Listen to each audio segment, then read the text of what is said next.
श्री गिरिराज धरण की जय, श्री वल्लभाधीश की जय।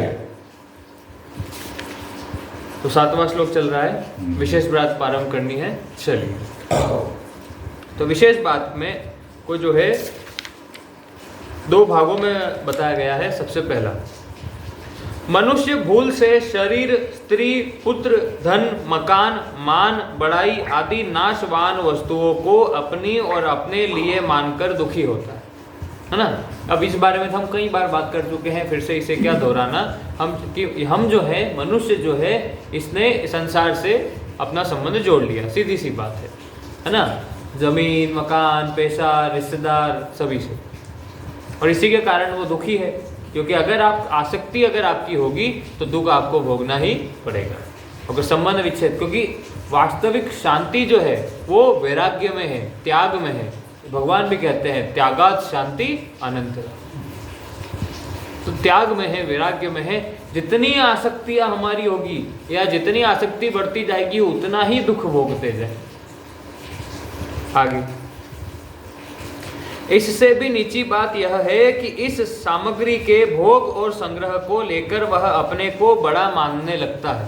तो जैसे जैसे व्यक्ति के पास जो है संसार के पदार्थ और भोग बढ़ते रहते हैं तो उसको अहंकार आता रहता है। जबकि वास्तव में इनको अपना मानते ही इनका गुलाम हो जाता है। ये मैंने एक बार बताया था। मैंने क्या बताया था? मैंने एक सवाल आपसे पूछा था कि अगर किसी को आनंद लेना है, संसार का आनंद, परमानंद की अभी बात नहीं कर रहा, संसार का ही अगर सुख किसी को लेना है तो वो कौन ले सकता है? एक राजा ले सकता है या एक नौकर? नौकर लेगा वो। नौकर कैसे लेगा? उसके लिए कोई है ही नहीं, कोई मतलब। ऐसा नहीं कह रहा हूँ, मतलब संसार के अगर विषय भोगों को अगर भोगना है उसमें तो रस है ही नहीं, विषय भोगों में तो वो तो नाशवान है। मैं अभी नाशवान की ही बात कर रहा हूँ, एक सांसारिक मनुष्य की बात कर रहा हूँ। एक सांसारिक मनुष्य, सांसारिक बुद्धि वाला मनुष्य, भागवतिक अध्यात्म की बात नहीं कर रहा। तो अगर सांसारिक मनुष्य की अगर मैं बात करूं और संसार के विषय भोगों को अगर भोगना हो तो कौन भोग सकता है, राजा या नौकर? राजा भोग सकता है, राजा के पास, क्योंकि राजा के पास सारा साधन है ना। साधन संपन्न है। आप समझ नहीं पा रहे मेरी बात? हाँ, तो उन्हें सुख नहीं है ना, अरे विषय में सुख है ही नहीं। तो ये बात कह रहा हूँ कि संसार के का आनंद लेना, यानी अगर बस मजे लेने हैं संसार में तो वो कौन ले सकता है, राजा या नौकर? पैसे वाले यानी राजा, है ना। क्यों? उसको जैसे उसको विदेश घूमना है तो वो जा सकता है, नौकर नहीं जा सकता। इस प्रकार तो राजा, गुलाम जो होता है वो आनंद नहीं ले सकता।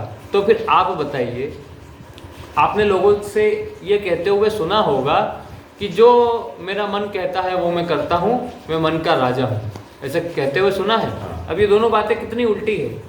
एक तरफ कह रहा है कि जो मन कहता है वो मैं करता हूँ, और फिर कह रहा है कि मैं मन का राजा हूँ। तू मन का राजा नहीं, तू मन का गुलाम हो।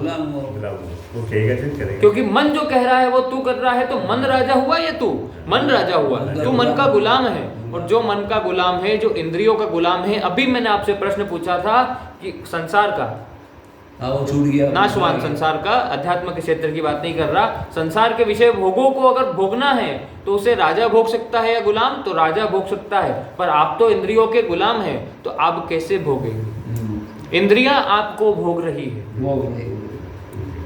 इंद्रियां अगर आपको नहीं भोग रही होती, आप बताइए, आपकी रसेंद्री है, रसना, अगर ये आपको नहीं भोग रही होती, आप इसे भोग रहे होते, तो आप उन पदार्थों का कभी सेवन नहीं करते जो आपके शरीर के लिए हानिकारक है। पर आप उन पदार्थों का सेवन करते हैं। क्यों? आप क्या बोलते हैं कि मुझे खाने का मन कर रहा है, जीवा, रसेंद्री को मन कर रहा है कि मुझे ये खाना है, चाहे वो आपके शरीर के लिए हानिकारक ही क्यों ना हो। इसका मतलब उसने आपको दबाया या आपने उसको? उसने हमें दबा दी, हम उसके गुलाम हैं, उससे हमारा नुकसान हो रहा है शरीर का, तो भी हम उसकी। इसका मतलब वास्तविक राजा तो वो हुए, हम तो उनके गुलाम हैं। और कोई भी गुलाम कभी भी संसार का आनंद नहीं ले सकता।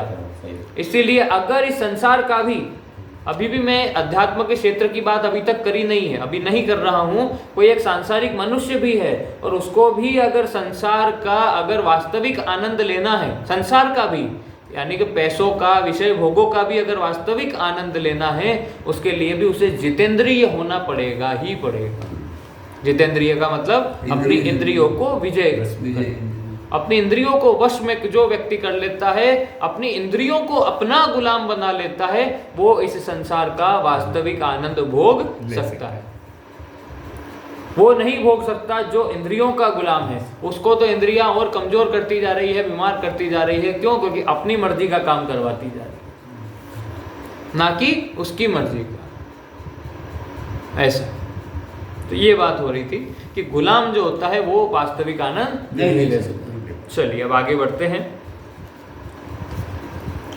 है ना। तो यही बात आ गई कि जबकि वास्तव में इनको अपना मानते ही इनका गुलाम हो जाता है, कि जैसे ही हमने इन संसार के पदार्थों को अपना माना, हम इनके गुलाम हो गए, क्योंकि अब हम इन्हें छोड़ नहीं सकते, क्योंकि ये जैसे ही हमसे अलग होते हैं हम दुखी हो जाते हैं, यानी कि गुलाम हो जाते हैं। आगे, हमें पता लगे या न लगे, हम जिन पदार्थों की आवश्यकता समझते हैं, जिनमें कोई विशेषता या महत्व देखते हैं, या जिनकी हम गरज रखते हैं, वे धन विद्या आदि पदार्थ हमसे बड़े और हम उनसे तुच्छ हो ही गए। हम उनसे तुच्छ हो जाते हैं। पदार्थों के मिलने में जो अपना महत्व समझता है वह वास्तव में तुच्छ ही है, चाहे उस पदार्थ मिले या न मिले, चाहे उसे वो पदार्थ मिले या न मिले। पर अगर आपने उसको महत्व दे दिया, अगर आपने उसको आवश्यक समझ लिया कि ये मेरे लिए बहुत ज़रूरी है, मेरे लिए धन बहुत ज़रूरी है, ये चीज़ बहुत ज़रूरी है, तो आप अब उसके गुलाम तो बन गए, अब वो आपसे बड़ा हो गए। ऐसा श्री प्रेमानंद जी महाराज ने एक बार एक बात चल रही थी, तो उसमें बताया था कि भगवान का भजन हमको हर समय करना है। अब आप भोजन कर रहे थे, भोजन स्वादिष्ट था, तो भोजन करते करते आप भगवान का स्मरण करना भूल गए।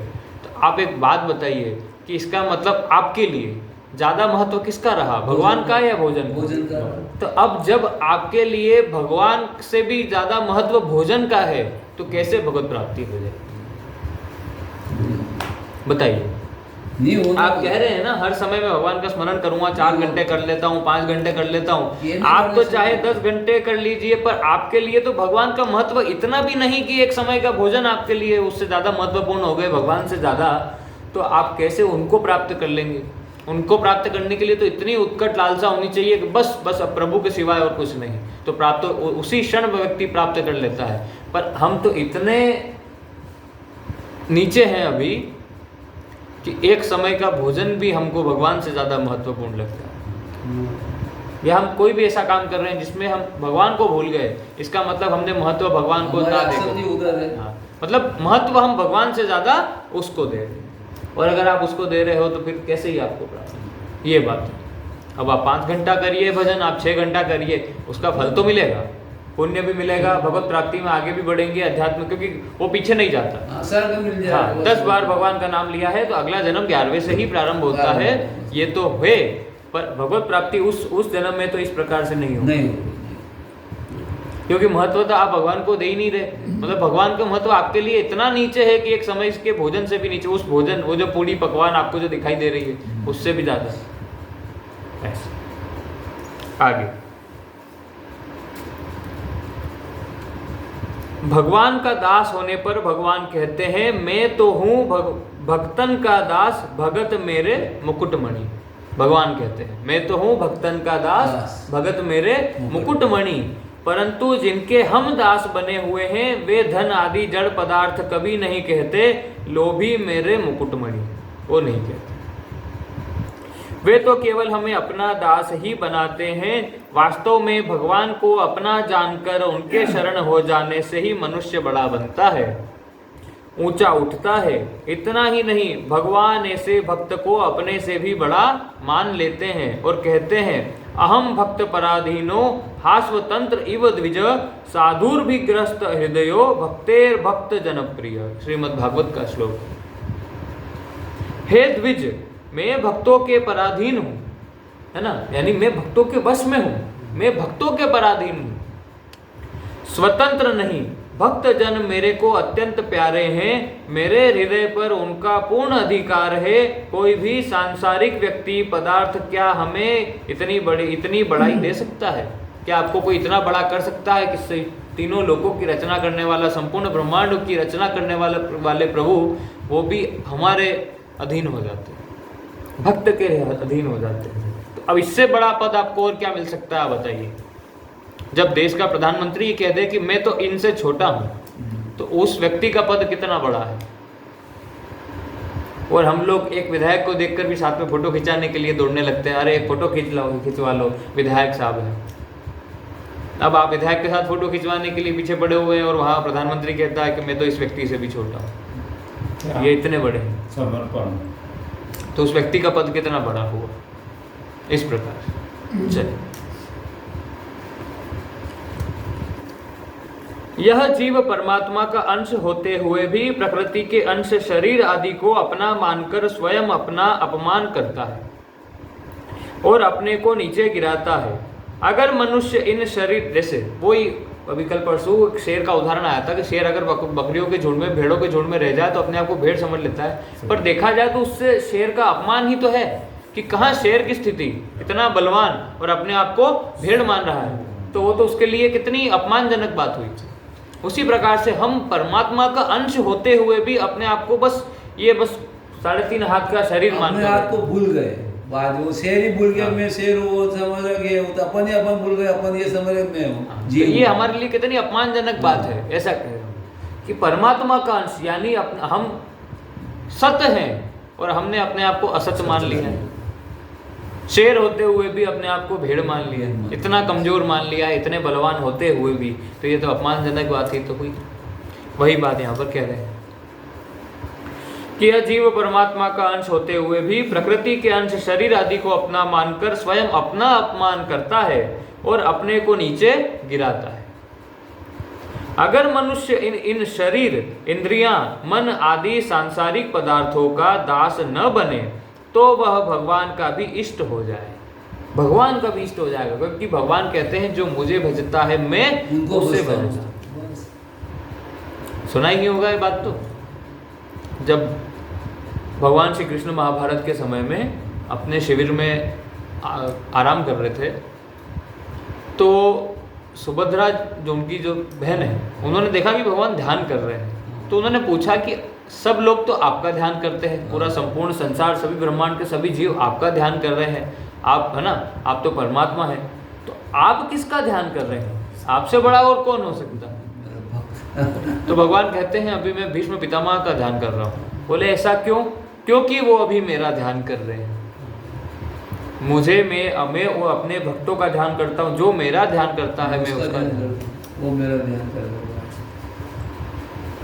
इसलिए तो इसलिए बोलते हैं कि वो तो भगवान का भी इष्ट हो जाए। चलिए आगे, वरना किसकी इतनी, मतलब आप सोचिए किसमें इतना सामर्थ्य होगा कि भगवान जिसने संपूर्ण ब्रह्मांडों की रचना करी, उस भगवान को कोई उखल से बांध दे, हैं, लकड़ी से दौड़ाते हुए उखल से बांध दे उस परमात्मा को, जिसका विराट रूप देखने के लिए अर्जुन को दिव्य दृष्टि देनी पड़ी, उसके बाद भी वो देख नहीं पाए, तो लीला ही कर रहे हैं, तो उनको उखल से बांध दिया। क्या क्या क्या था वो जिसने भगवान को भी बंधने पर मजबूर कर दिया? प्रेम था, भक्ति में बंध गए भगवान, भक्ति, समर्पण। उस रस्सी में भगवान कोई आदमी कहाँ थी बस प्रेम थी वश में, अरे अपने अन्य नहीं लो मनुष्य में वश में कहाँ थी? बचपन से हम सुनते हुए आ रहे हैं, भगत के वश में है भगवान, वही बात। चलिए आगे,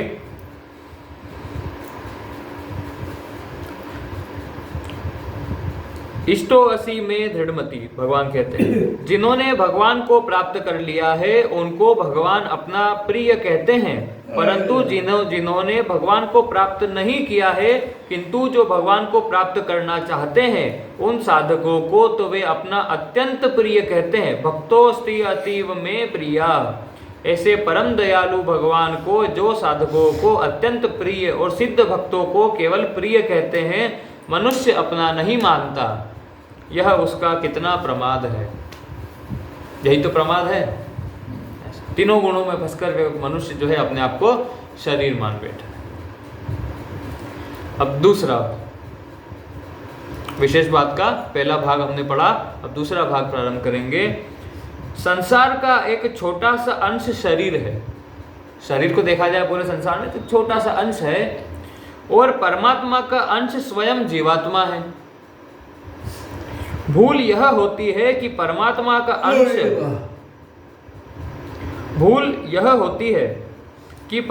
का अंश संसार के अंश के साथ मिलकर संसार और परमात्मा दोनों को अपने अनुकूल बनाना चाहता है। साधक का काम है इस भूल को मिटाना। इसके लिए वह शरीर को तो संसार के अनुकूल बना दे और स्वयं परमात्मा के अनुकूल बन जाए। तात्पर्य है कि शरीर को संसार पर छोड़ दे कि जैसी संसार की मर्जी हो वैसे रखे, और अपने को परमात्मा पर छोड़ दे कि जैसी परमात्मा की मर्जी हो वैसे रखे। क्योंकि देखिए जो प्रारब्ध होता है, मैं आपको बता दूं, जो प्रारब्ध व्यक्ति भोगता है ना, वो व्यक्ति का जो आत्म स्वरूप है वो नहीं भोगता, उसका शरीर ही भोगता है। प्रारब्ध आत्मा नहीं भोगता। आत्मा में तो निर्लेप है, उसमें तो उसके ऊपर कोई विकार, तो वो प्रारब्ध नहीं भोग रही है। जो प्रारब्ध भोग रहा है वो आपका शरीर। तो सूक्ष्म शरीर भोगेगा नहीं, बड़ो स्थूल शरीर तो नष्ट हो जाएगा। हाँ, तो स्थूल शरीर तो भोग रहा है। भोग रहा है। मान लीजिए कोई बीमारी आ गई तो स्थूल शरीर में आई, आपका शरीर ने भोगा। आपको कोई कष्ट आया, आपके किसी परिजन की मृत्यु हो गई तो भी आपको कष्ट हुआ। तो ये जो दुख आ रहे हैं या व्यक्ति के शरीर में ही, यानी आत्मा में कुछ नहीं होता। आत्मा में किसी भी प्रकार का कोई परिवर्तन कुछ भी नहीं होता, कोई विकार नहीं होता, कोई शोक नहीं होता, वो सुखी नहीं होता, वो दुखी नहीं होता। पर चला हो रहा पर उसको कुछ नहीं होता है। उसको कुछ ऐसा। संसार की चीज संसार को दे दें और परमात्मा की चीज परमात्मा को दे दें, यह ईमानदारी है। सीधी सी बात है, ईमानदारी से कह रहे हैं, बोले कि संसार की चीज संसार को दे दो यानी कि शरीर, और परमात्मा की चीज परमात्मा को दे दो यानी कि मेरा अपना हमारा आत्म स्वरूप। अपने आप को हम भगवान के भजन में लगा दें, शरीर को संसार की सेवा में लगा दें, ये हो गई भगवत प्राप्ति। शरीर किस लिए मिला है? संसार की सेवा के लिए। और हमारा क्या काम है? भगवान का भजन करना। भगवान का भजन करते जाइए और शरीर से संसार की सेवा करते जाइए। आप जो भी काम करते हैं, व्यापार करते हैं, खेती करते हैं, नौकरी करते हैं, शरीर से संसार की सेवा हो रही है। वो क्या बताए? भगवान का भजन, स्मरण, चिंतन भगवान का स्मरण करते रहिए, भगवान का भजन करते रहिए। राम राम राम, हरे कृष्णा और इसके अलावा जो शरीर है उससे संसार की सेवा करते रहिए। इस ईमानदारी का नाम ही मुक्ति है। इसी को मुक्ति बोलते हैं कि व्यक्ति का संसार से संबंध विच्छेद हो गया, शरीर को संसार की सेवा में लगा दिया और अपने आप को भगवान की भक्ति में। जिसकी चीज है उसको न दे, संसार की चीज भी ले ले और परमात्मा की चीज भी ले ले, यह बेईमानी है। और इसी बेईमानी का नाम है बंधन। कि व्यक्ति संसार में जो बंध रहा है वो इसी बेईमानी के कारण बंध रहा है कि शरीर को संसार की सेवा में नहीं लगाता, भोगने के लिए खुद के लिए ले रहा है, और अपने आप को भगवान की भजन में नहीं लगा रहा, भगवान की भक्ति में नहीं लगा रहा। ये भी बेईमानी है। और इस बेईमानी का फल क्या है? फल स्वरूप व्यक्ति को क्या प्राप्त होता है? बंधन, जन्म मृत्यु जरा व्याधि, ये प्राप्त होता है और जन्म मृत्यु के चक्र में फंस जाता है। अब शेष हम कल करते हैं। ओम शांति शांति शांति। श्री गिरिराज धरण की जय, श्री वल्लभाधीश की जय, श्री गोवर्धन नाथ की जय, परम दयाल श्री गोसाई जी की जय, श्री विठल नाथ जी की जय, श्याम सुंदर श्री यमुने महारानी की जय। जय जय श्री राधे पूछरी के लोटा की, खूब खूब प्यारे।